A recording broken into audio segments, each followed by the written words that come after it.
G. Patnubay at gabay ng magulang ay kailangan sa mga batang manonood.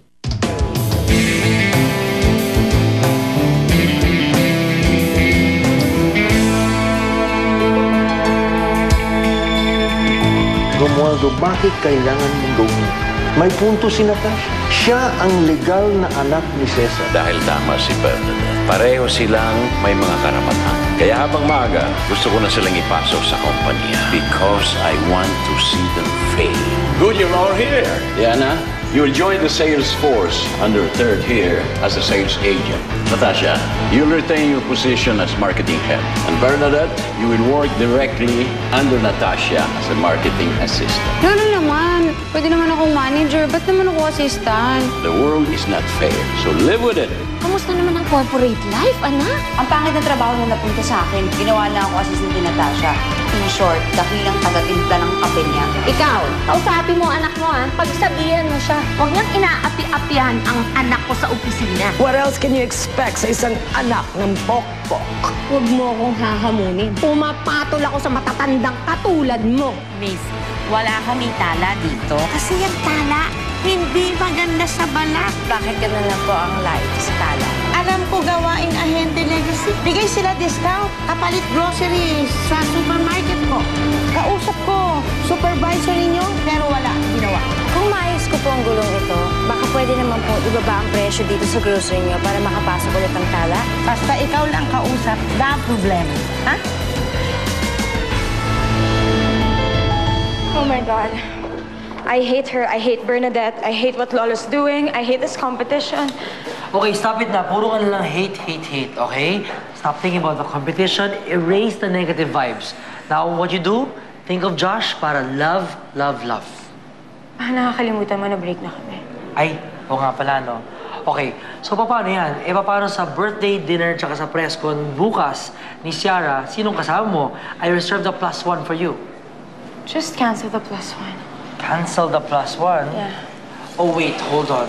Let me hold off on that cancellation. I can smell a reconciliation. Excuse me? Natasha, will you please talk to me? Sabi ko na lahat ng gusto kong sabihin.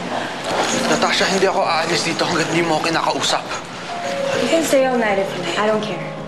Natasha, please naman. Look, I know I haven't been treating you right lately. But believe me, okay, hindi ko din naman ginusto yun eh. Naging busy lang talaga ako sa resort. No, I don't want to keep giving any more excuses. Dahil kahit naman anong sabihin ko, alam ko mali ako. I know I should have been there for you. You didn't deserve any of that. All I'm asking is for you to forgive me. And maybe you can give me one last chance. Intindihin mo naman ako, Natasha. All this being in a relationship thing, this is all new to me. For the longest time, I never cared about anybody else but me.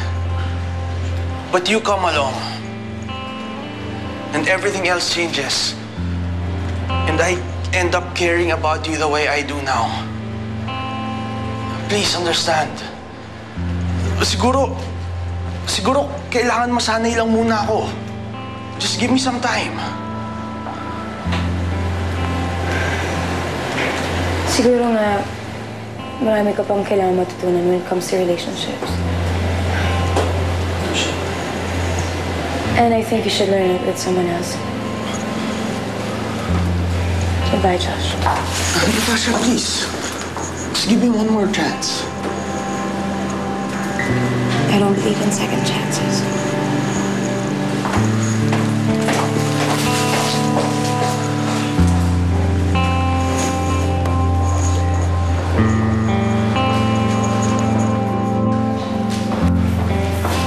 So should I cancel the +1? No. Hindi lang naman si Josh ang nag-iisang lalaki sa mundo. Yun daw ang tunay na dahilan. Kaya ayaw makipagdilang Saver Smart sa legacy.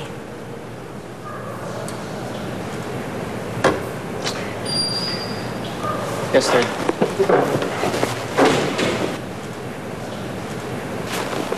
Jomar.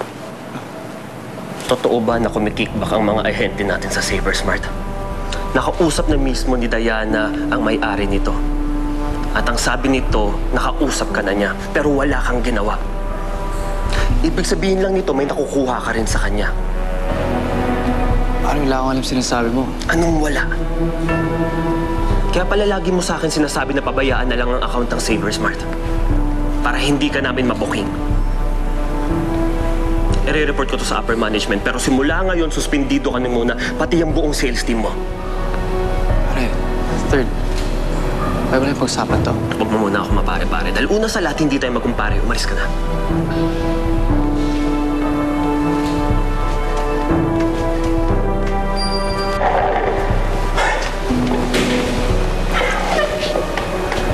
Ano mangyayari sa kanya?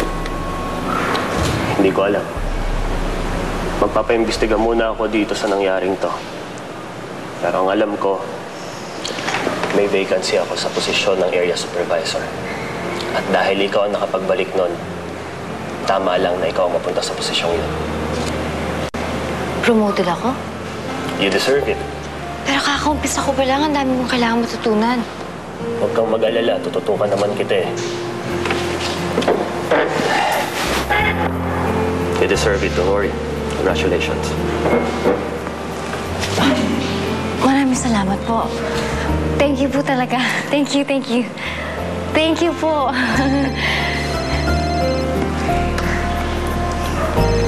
Excuse me. Hello, Natasha. Oh, anak. Kamusta na? Pinahiya na naman ako ng Natasha na yon. Pasalamat siya nakapagpigil ako, kundi kalbo na yun ngayon. Alam mo, maldita talaga yung Natashang yan eh.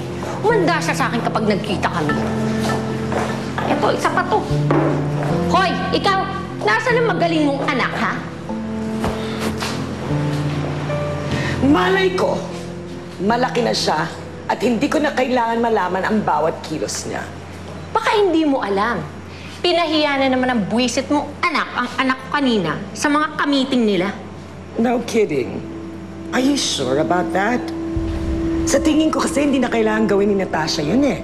Dahil kayang-kayang gawin ni Bernadette sa sarili niya. Alam mo, sa totoo lang, ang tagal ko nang nagtitimpi sa'yo. Ang tawagin mo akong pokpok, kaya kong tiisin yun. Kasi kahit papano, totoo naman yun, di ba? Pero, para hamakin mo anak ko, kung alam ko,